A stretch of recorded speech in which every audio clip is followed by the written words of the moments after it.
Hola, hola, bienvenidos a Big Left, en nombre del Padre, del Hijo y del Espíritu Santo. Amén. Y algunos que se ríen de que yo me persigne antes de los videos. Es que yo quiero bendecir este video y que sea todo verídico y diga la verdad. Y además que soy católico convencido, porque yo fui católico. Contradije el catolicismo durante 40 años con distintas teologías y filosofías y doctrinas y toda la cuestión. Y volví a ser católico a los 55. Volví a los 55 de nuevo. Entonces tengo una tesis, una antítesis, que es la tesis negada y contradicha. Y después viene la síntesis, y esta es la síntesis que yo estoy presentándole a ustedes. Síntesis. Y así puedo hablar de distintas doctrinas, pero desde el ángulo desde el prismático de la fe católica. Y puedo hablar con conocimiento, porque yo conozco muchísimas opiniones de los católicos, por ejemplo, teólogos, sacerdotes, que hablan, por ejemplo, de los fenómenos del New Age o del yoga y no saben. No, o sea, lo saben, pero a través de un libro, no vivencialmente, como fue el caso mío. O sea, convencidamente. Bueno, y vamos a entrar en materia. Estoy en Santiago. Quería hacer un video, en la mañana hice un video, de hecho, y no lo puedo subir porque el ruido de la calle, el cambio, cuando uno se viene del campo sureño a esta ciudad, el ruido que hay es espantoso. Y los camiones, los autos, todo, en la calle no se puede. Aquí me refugio a hacer el video en esta sala que tengo aquí. Igual hay ruido, pero procedamos. ¿Qué es lo que he hecho en Santiago? No, muchas cosas. Fui a ver a este amigo. Este amigo, grabé 2 videos, podría grabar más porque él ni se entera que estamos grabando, no cacha bien. Es muy espontánea la conversación con él y a algunos les gustó. Es un amigo que yo lo tengo desde los 16 años y es un amigo que me amparó en su casa durante 5 años y medio. O sea, yo viví con él 5 años y medio, años de dificultad en mi vida. Y es pintor, muy buen pintor, retratista, sobre todo muy buen retratista y abogado de muy buen nivel también, que dejó de ejercer la profesión de la abogacía y se fue a vivir como un ermitaño, como una anacoreta, y lleva 52 años en silencio, en ese gran silencio y soledad de la anacoreta y con misa diaria. Entonces es un personaje interesante y esos 2 videos están ahí en mi canal. Y ahora quería hablar de cine, porque fui al cine, la otra vez fui a ver Oppenheimer. Me decían, qué buena película, Oppenheimer. Fui, no le encontré ni una gracia. Ni una gracia. Es que yo esperaba algo más. Yo me imagino algo más en el tema de Oppenheimer. Y ahora Napoleón, ¡puf!, que quedó corto. La película quedó corta. Porque yo a Napoleón lo tengo en... yo les puedo decir que en Chile, en este país, deben haber 10 personas que sepan más o menos lo mismo que yo, la cantidad de cosas que yo sé de Napoleón. Puede ser que haya 10. Por ahí andamos, top 10 en Chile. No creo que haya más, o quizás, no sé, top 5. Pero, ¿por qué? Porque yo cuando niño me gustaba la historia militar. Me gustaba la historia militar. Alejandro Magno, Julio César, las guerras de la independencia en Chile, la guerra del Pacífico. Podría ser 30 videos de la guerra del Pacífico. Podría ser, hice de la independencia, están ahí en mi canal los videos de la independencia que me los pidió mi hijo y ahí están. Podría ser de la guerra de Arauco, los 120 años seguidos de guerra, podrían ser 100 videos con todas las batallas, los encuentros y todo eso. De la guerra de Arauco, interesantísima, pero no me gustaría hacerlo. ¿Por qué? Porque le da oxígeno a todos estos huevones que no saben nada en todo caso. Yo fui mapuchista y estuve con los huevones, son muy ignorantes, no tienen ni idea de nada, solamente hablan de Lautaro, Lautaro, que no sirve para nada Lautaro. O sea, sí sirve y no sirve, hay que hablar todo eso, pero no estoy en eso. Entonces el tema de la historia militar. Yo soy un fanático de la historia militar y podría tener un canal de historia militar. pero por razones de que no quiero entrar en la frivolidad, porque siempre me gusta proclamar el reino de los cielos, cuando puedo hablar y meter la cuchara por el evangelio, y también hablar frivolidades. 2 por 1, 2 profanos por 1 sagrado. Lamento que el cine, este cine de los Oscars, este cine fantástico que uno va a estos lugares de un mall y va a un lugar a ver esto, sea de tan mala calidad. Mala calidad en la producción, porque la coronación de Napoleón está mal hecha, porque ¿cómo puedes tú tener un regimiento dentro de la catedral de Notre Dame si los regimientos están afuera? Hasta el día de hoy, cuando se hace el Te Deum, no tenemos el regimiento de carabineros o de la escuela militar metidos adentro de la iglesia, de la catedral. Están afuera, pero para relleno ponen el regimiento. O sea, bajo presupuesto. Si no vas a hacer una batalla bien, no la hagas. Primero porque los errores históricos son garrafales. En Austerlitz, o sea, les voy a decir una cosa. Yo en un momento determinado me bajó un instinto generoso y tenía en mi casa una carta de puño y letra de Bernardo Higgins, donde le escribía a Juan Egaña, el que escribió la Constitución de 1823, la famosa Constitución moralista, que no pudo ponerse en práctica porque era muy detallista.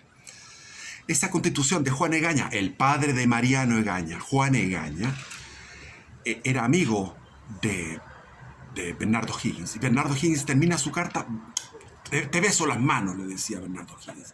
¿Dónde se la escribía? Cuando Bernardo Higgins estaba exiliado en la hacienda de Montalbán, en Perú, una hacienda que le regaló el gobierno peruano como agradecimiento por la contribución que en el fondo fue casi el 100%, diríamos que el 100%, no estoy exagerando, el 100% de la independencia del Perú, no del Perú, sino que del proceso de la expedición libertadora con San Martín, con Lord Cochrane, se lo deben los peruanos a O'Higgins. Entonces le regalaron la hacienda de Montalbán, que está entre Pisco y Lima. Por ahí anduvo en la Guerra del Pacífico liberando chinos que eran esclavos de las haciendas, Patricio Lynch. Y Patricio Lynch pasó por Montalbán, emocionado. Y ahí escribió O'Higgins esta carta, que llegó a manos de mi padre, donde él describe la batalla de Chacabuco. Entonces, San Martín había dado instrucciones precisas de que O'Higgins, la división de O'Higgins, iba a ir a encontrar a los realistas, y la división Soler, de Estanislao Soler, iba a ir por las crestas de las montañas, por un camino extraviado, por el oeste del cordón montañoso de Chacabuco, para atacar el flanco izquierdo del ejército de Rafael Maroto, del realista, que estaba en un número de 1.700 hombres, en una posición relativamente de defensa, porque tenía había por ahí corrido un torrente en el invierno, entonces había mucha arena y mucha ripio, y era defensivo para la caballería. Pero Rafael Maroto estaba en una posición muy incómoda, con 1.700 hombres frente a un ejército de casi 5.000 hombres, en 2 divisiones. Entonces, las instrucciones de San Martín era que O'Higgins no atacara solamente cuando llegara Estanislao Soler. Sin embargo, O'Higgins cuenta en la carta que hablando con Kramer, que era otro de los jefes ahí, habló con Kramer y Kramer le dijo: vamos, vamos, y O'Higgins dijo: sí, o vivir con honor. Desenvainó la espada y gritó y dijo: o vivir con honor o morir con gloria, el que sea valiente que me siga. Y se lanzó en una carga de caballería y en una carga de infantería con unos guerreros que eran los guerreros que se les prometió la libertad porque eran esclavos negros. Entonces había un batallón de esclavos negros que fueron a embestir a las tropas realistas, que eran tropas chilenas realistas. Unos pocos talaveras había ahí. Ahí estaba San Bruno, que terminó prisionero. Y finalmente llegó Stanislao Soler con su división al final, a dar el broche de oro, a poner la lápida sobre este. Y fue una batalla pequeña en el fondo, porque los números implicados fueron pequeños, pero tuvo una trascendencia a nivel continental, porque se escuchó esto en todas partes, la victoria de los independentistas sobre los realistas en Chacabuco. Y esta carta se me ocurrió donarla y se la doné a la escuela militar. Y ahí hubo un anfiteatro con todos los estudiantes y se leyó la carta y me dieron una especie de condecoración y aplaudieron este gesto porque la carta estaba tasada en $100.000. Eso se tasaba en la carta. Y después vino un cóctel, y en el cóctel me tocó por casualidad estar con uno de los profesores, y era profesor de estrategia. Entonces, que estuvimos más de una hora, estuve conversando también con Garín, que era el general en jefe, Garín, el sucesor claro, era el sucesor de Pinochet. Y estuve ahí con este profesor de estrategia militar, y el tipo me dijo, oye, impresionante que estoy con un civil hablando. No me dijo de igual a igual, porque era más orgulloso, pero me dijo, tú entiendes todo y podemos entretenernos en esto. Claro, le dije yo. Y destinamos una media hora a lo que fue la batalla de Austerlitz. Entonces, en la película, en vez de hablar del tema importante que era, porque se puede hablar en 6 minutos, en nada, lo que fue ocupar el sitio, una especie de meseta de colinas, Pratzen, que era el centro de la línea donde estaba el ejército austríaco y ruso. Eran 85.000, los austríacos y los rusos, 85.000 contra 50.000 franceses, con un refuerzo de 10.000 que venían para el ala derecha francesa. Entonces, Napoleón tiró un ensuelo y su flanco derecho lo debilitó para dejar 5.000 hombres solamente ahí. Y eso era una carnada. Ahora, Kutuzov, que era el mariscal de campo, el general ruso, era más pillo y que fue el que lo derrotó finalmente a Napoleón, Kutuzov. Dijo, esto es una trampa, pero los austríacos dijeron no. Los austríacos siempre eran muy torpes, lamentablemente habían caído en todas las trampas de Napoleón en lo que fue la campaña de Italia. O sea, la campaña de Italia es una obra maestra de genialidad estratégica, de heroísmo personal de Napoleón y sobre todo el puente de Arcola, el puente de Lodi, etcétera, etcétera, todas las batallas, y finalmente termina con la rendición del imperio austrohúngaro, del imperio austríaco en esa época, y él redacta la constitución de la primera república que nace después de la Revolución Francesa, que es la República Cisalpina. ¿Y quién redacta la constitución? Napoleón. Como redactó el Código Civil, porque era un genio múltiple. Cuando fue a Egipto, él iba con Champollion y con los científicos, hablando de tú a tú, el tema de cosas científicas, porque él, mientras era estudiante de artillería, había estudiado la enciclopedia, es decir, era una enciclopedia con una capacidad de memorización, porque después él tomó cuadernos y fue escribiendo todo lo que sabía y llenó la misma enciclopedia, la llenó con sus cuadernos. O sea, recordaba todo lo que había leído mientras estudiaba artillería. Entonces, Austerlitz es una obra maestra donde los austríacos muerden el anzuelo y van hacia ese flanco derecho que estaba no me acuerdo ya el nombre, y ahí en ese lugar atacan para poder flanquear. La tentación de los austríacos y de los rusos era flanquear a Napoleón. Y Napoleón les dejó eso debilitado para que atacaran por ahí, pero justo llegó el refuerzo de estos 10.000 hombres que llegan a reforzar esa línea y detienen eso, y como fueron sacando tropas de la meseta de Pratzen, que es el centro de la línea, ahí se fue con todo.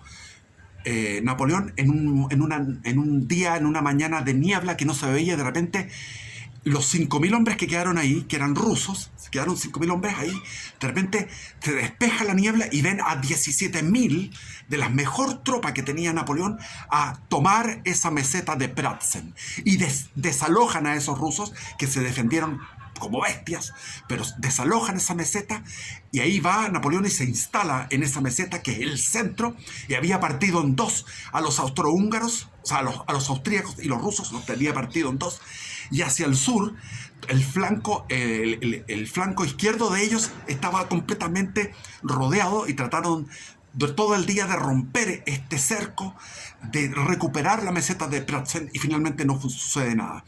Y lo que sucede al final es que Napoleón organiza un ataque envolvente sobre ese flanco izquierdo que estaba ahí en esa zona, y lo masacra, y muchos tuvieron que huir hacia un lago que estaba congelado. Pero lo que se calcula que fueron como 200 los muertos que quedaron en el lago. Ahora, en la película muestran como que eso fue todo. O sea, muestran en el final como que fue todo, como que fue una sorpresa. No fue así. Eso fue sencillamente el final de la batalla. La batalla de Waterloo también tiene un montón de errores. Para eso yo les recomiendo ir al cine del siglo XX. El cine del siglo XX es superior por lejos al cine del siglo XXI. Por lejos. Ustedes vayan en YouTube o busquen la película La batalla de Waterloo, del cineasta soviético ruso Banderchuk, con B larga, Banderchuk, que él había hecho antes una película larga de 3-4 horas, más, no me acuerdo, era realmente casi una serial, que era La guerra y la paz, extraordinaria, donde ahí pone, no son varias horas, donde ahí pone, retrata todo lo que fue la batalla, esta batalla que fue antes de llegar a Moscú, y cómo fue la toma de Moscú. Esa batalla, ¿cómo era? Borodino, la batalla de Borodino, extraordinariamente bien hecha. Ahí mostraban a los sacerdotes ortodoxos dando la bendición a las tropas con el fervor de la religión ortodoxa, con el fervor de la patria, de esa patria sagrada que es Rusia, atacaban a las tropas con una desesperación en Borodino, una desesperación. Y finalmente los rusos abandonan el campo de batalla, pero Napoleón había perdido 28.000 hombres en ese día, aciago, esa victoria pírrica, y llega a Moscú, y en Moscú se desata toda una orgía de saqueo, y finalmente a los 2 o 3 días encienden las mechas de toda una serie de bombas que tenían incendiarias los mismos rusos, e incendian Moscú, cosa de que no pudieran pasar el invierno ahí. Eran 300.000 habitantes en Moscú, no quedó ni uno. El rey abandonó. Napoleón se sentó en el trono del rey, y eso sale en la película. Ahora, el actor no me gusta porque yo veo a Napoleón con mucho mejor pelo. Tenía mejor pelo, aunque era un advenedizo, era un plebeyo, pero era un tipo notable. Él podía dictar 4 o 5 cartas al mismo tiempo a distintos secretarios. Tenía una velocidad de acción. Recuperó a Francia del caos de la revolución. En la época del consulado, en los 4 años como cónsul, recuperó Francia de una manera espectacular. Y después se coronó emperador. Y después viene Austerlitz, viene Trafalgar por otro lado, la derrota de Trafalgar, de la flota española, donde perdimos barcos nosotros, la monarquía católica española perdió embarcaciones valiosas, y perdimos preponderancia en el mar frente a los ingleses. Fue el gran triunfo de Horacio Nelson. Largo de hablar de eso. Yo he visto en internet, en YouTube, hay una animación de la batalla de Trafalgar, que la hacen como con computación, y salen todos los barcos en una cuña, porque se puso a sotavento contra barlovento, y Horacio Nelson fue y se produjo como una cuña, los partió en 2 y fue batiéndolos. Es muy bueno eso. No sé, búsquenlo, porque es como una inteligencia artificial. Eso uno lo ve en YouTube. Y bueno, es importante que por un lado la película muestra la parte desalmada que tenía Bonaparte, porque a él le pidieron que fuera a reprimir a los de la Vendée. La Vendée era una zona que está en el noroeste de Francia, que se habían rebelado contra la revolución jacobina, porque le habían mandado sacerdotes que iban ordenados, los revolucionarios escogían los sacerdotes, y ellos dijeron: nosotros no aceptamos a estos sacerdotes, queremos los sacerdotes que vengan de Roma, del Vaticano, y eran fervorosos católicos, integristas. En esa época no existía ese término, pero eran sumamente, y eran discípulos era una zona que había sido evangelizada por San Luis María Griñón de Montfort, el que escribe el Tratado de la verdadera devoción de la Virgen María. Extraordinario. Entonces era una zona muy católica, y ahí se dio un genocidio, porque los revolucionarios hicieron un genocidio tremendo. Entonces la película, la parte de la revolución, la maneja bien. Y invitaron a Napoleón a reprimir eso, y Napoleón no quiso a reprimir. Pero después se produjo algo más urgente, que fue la insurrección de los realistas, o sea, los partidarios de la monarquía, de los monarquistas.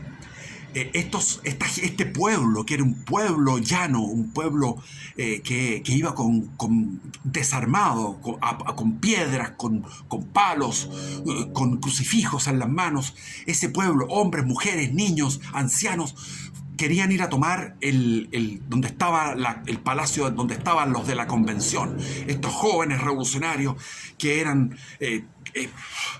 que les gustaba la guillotina y les gustaba el terror, y habían matado a cientos de monjas, habían destruido, por ejemplo, el monasterio de Cluny, el maravilloso y fabuloso, el sagrado monasterio de Cluny. Yo anduve en Cluny, en Francia, me dio una pena. Pelado, solo lo hicieron, no quedó piedra sobre piedra. Entonces habían hecho ya estaban en pleno genocidio, y los partidarios de retornar a la monarquía salieron a las calles para tomarse y llamaron a Napoleón los revolucionarios, los Boric de la época, le dijeron: ayúdanos. Y Napoleón dijo: no tengo ningún problema. Y puso artillería y fusileros. En la película está mal tratado eso, yo me lo imagino de otra forma, porque Napoleón les dijo: cuando vean, esto fue en 1796, por ahí, cuando le dijo Napoleón: cuando vean la mirada, cuando vean la cara de los que están llegando, de los manifestantes que se nos acercan, en ese momento tienen que disparar los fusiles y los cañones. Y fue un solo estruendo, un puro estruendo, y la multitud salió arrancando despavorida. Ese es lo maquiavélico de Bonaparte para llegar al poder. Después viene la campaña de Italia, después viene la campaña de Egipto, después viene el 18 Brumario, el golpe de Estado, que está bien tratado en la película. Es difícil. Yo lo que pienso es que cuando tú haces un resumen, mientes. Por eso que los libros de historia son casi todos mentirosos. Cuando tú lees un libro de historia resumido, no entiendes nada, porque vas muy por arriba. Es como cuando tú vas... cuando yo hacía dedo en Francia, en la misma Francia hacía dedo, me llevaba un camionero, y son tan cultos ellos, entonces me preguntaban dónde era. Yo soy de Chile, le decía. Ah, de Chile. Entonces decían, Allende, sabían de Allende, sabían de Pinochet y sabían de Pablo Neruda. O sea, eso era conocimiento general. Pero ese conocimiento general es un conocimiento que no sirve. La verdad está en los detalles y en la profundización de los hechos históricos. Ahí está la verdad, en la profundización de un hecho histórico. Profundo, profundo, profundo. Entonces, a mí me pareció insuficiente, porque cuando tenía 13 años me cayó en mis manos, bueno, no cayó en mis manos, estaba en la biblioteca de mi padre el libro de Emil Ludwig, Napoleón. Ese libro es un libro grueso, lo leí con pasión. Después leí a Stefan Zweig, Momentos Estelares de la Humanidad, donde muestra todo lo que fue, por ejemplo, la batalla de Waterloo, que está tratada de una manera tan burda en esa película, porque la batalla de Waterloo está bien tratada por Van der Schuck en la película La batalla de Waterloo. Vean esa película, que es extraordinaria. Eso sí que es cine. Ese es cine.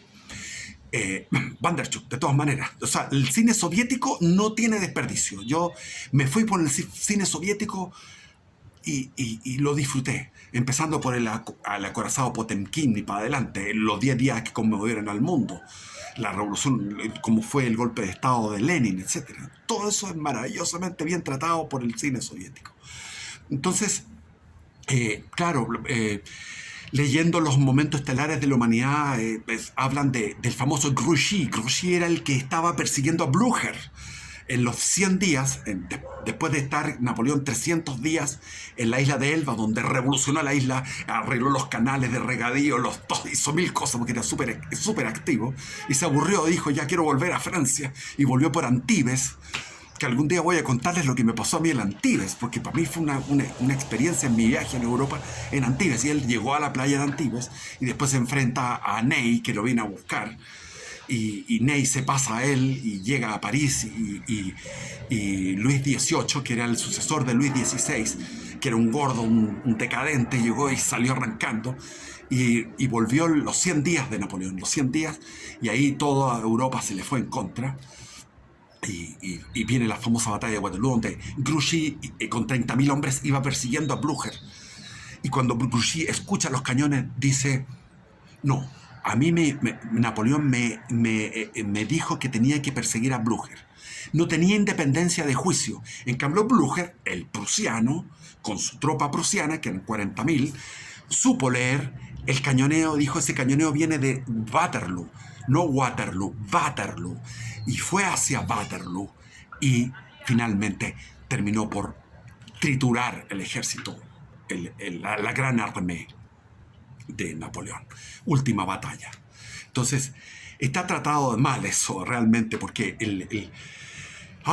tendría que hablar, y se me va el tiempo. ¿Cuánto tengo? 26 minutos. Y finalmente lo que es la prisión de Elba. La prisión de Elba, en ese peñón, esa isla, les recomiendo que vayan por Google Earth a ver Elba en el medio del mar del Atlántico, y que vayan a visitarla, porque hay muchos videos de la isla de Elba. Hay un pueblo que está ahí, interesantísimo, en una especie de quebrada, cómo vive la gente, cómo es el costo de la vida, de qué viven. Yo he hecho he visto esos documentales fascinantes sobre la isla de Elba, y ahí Napoleón fue siendo envenenado, estuvo 6 años ahí, envenenándose poco a poco a través de la comida, a través de la bebida. Y él dice, al final de sus días, dice, ¿qué novela es, no obstante, mi vida? ¿Qué novela es, no obstante, mi vida? Y yo recojo esa misma palabra para mí, porque yo digo, ¿qué novela es, no obstante, mi vida, la mía? Yo no soy Napoleón, pero sí puedo reconocer que a pesar de todo lo que fue mi pecado personal, de todo lo que ha sido mi vida llena de errores, pero ha sido una novela. Y eso es una satisfacción de alguna manera. Y él decía, ¿qué novela ha sido mi vida? Ahora, él murió atormentado, recordando a su gran armée, a la Francia, a su amor, Josefina, que está muy tratado eso en la película para vender. Pero el grave error de Napoleón fue precisamente no darle independencia. Él era tan... el poderío de su personalidad era que era imprescindible. Por lo tanto, por ejemplo, en la batalla de Leipzig, que fue la batalla de las naciones, porque cuando él fue derrotado en Rusia, inmediatamente los prusianos, los austríacos, los ingleses, como siempre, todo el rato, todos se rebelaron, dijeron, vamos a liquidar ahora a Napoleón porque viene derrotado de Rusia. En Rusia había perdido 300.000 hombres y en España perdió otros 300.000 hombres. Se metió en España por una soberbia, por un menosprecio de lo que era España, y los españoles. Fue su Vietnam, donde ahí perdió 300.000 hombres. Y los españoles perdieron 1.000.000 de españoles, murieron en aquella gesta que se llamó la independencia, la guerra de independencia. No como lo que nosotros llamamos guerra de independencia, porque es un error. Las guerras que se produjeron en todo el continente hispanoamericano, desde California hasta Chiloé. Todo esto, ¿cómo se llamaba? La franja oriental, desde Uruguay hasta hasta Quito y Caracas y el Gran México, todo lo que fue esa cantidad de guerras espantosas que se llaman de la independencia fueron guerras separatistas. Fue una guerra civil entre americanos separatistas, porque los criollos, las burguesías, los adinerados, los cuicos, los aristócratas, fueron los que produjeron aquella ruptura. O sea, no podemos confiar en las clases altas. La clase alta, Chile era mejor, todo tiempo pasado fue mejor. La clase alta, o sea, Chile antes de la independencia era mejor. La clase alta, ¿qué es lo que hizo? Provocó la independencia en contra de la opinión del pueblo, del bajo pueblo. El bajo pueblo no quería la independencia.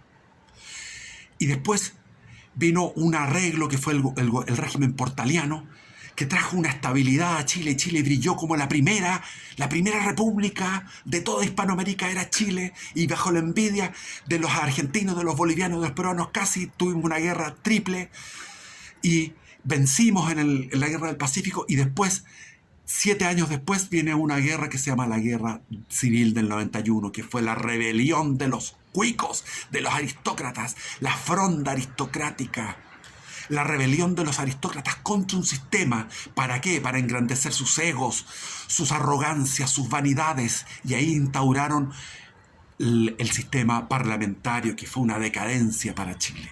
Es decir, los cuicos no traen cosas buenas, y en este momento los cuicos están por una nueva constitución que fue sacada de forma ilegal. En este momento hicieron una jugada ilegal el 5 de septiembre. Y esa constitución la quieren aprobar ahora el 17 de diciembre y están haciendo propaganda. Y yo estoy en el Barrio Alto y me doy cuenta que todo el mundo, casi todos, porque todos los que me he tocado van a votar a favor. ¿Por qué es una constitución cuica? Porque los cuicos, cuando salen vencedores, dejan la cagada.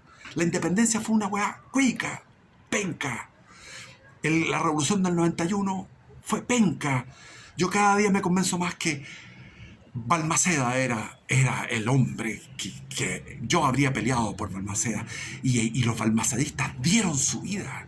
Los balmacedistas siguieron con ese mismo espíritu romántico. Eran veteranos de la guerra del Pacífico. Murieron muchos veteranos de la guerra del Pacífico en aquella guerra civil del 91.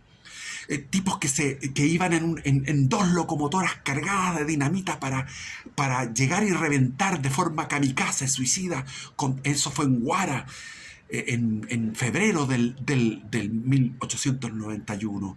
Y cuando en Pozo Almonte aguanta el coronel Robles, aguanta a 2.500 hombres, él con 1.200 hombres, y con 100 tiros por hombre, con 20 tiros por cañón, aguantó hasta el final, y finalmente estaba rendido porque ya estaba desangrándose, herido. Le meten 15 balazos y empiezan las atrocidades de esa guerra civil.